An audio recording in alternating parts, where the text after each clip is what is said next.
Hello everyone, আসসালামু আলাইকুম। আশা করি সবাই ভালো আছেন। আজকে রাতের বেলা আমরা আলু খিচুড়ি রান্না করেছি। পেঁয়াজ, মরিচ, আদা, রসুন সব কিছু দিয়ে হলুদ ভালো করে কষিয়ে আলু দিয়ে ভালো করে কষাচ্ছি। কষানোর পর ডাল এবং চাল ভালো করে ধুয়ে নিয়ে এটা প্রেসার কুকারের মধ্যে ঢেলে দিই।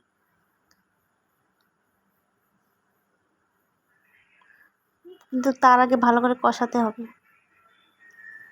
মশলা, গরম মশলা,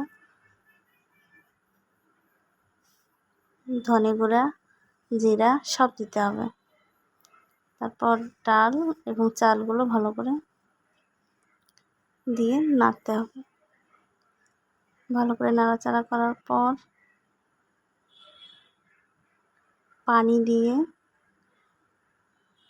চাল 1 পট চালে 2 পট পানি দিয়ে প্রেসার কুকারের ঢাকনিটা ভালো করে ঢেকে দেওয়া লাগবে।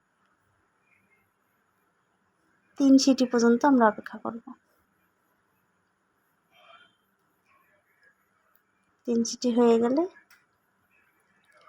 পারফেক্টভাবে হয়ে গেল আলু খিচুড়ি।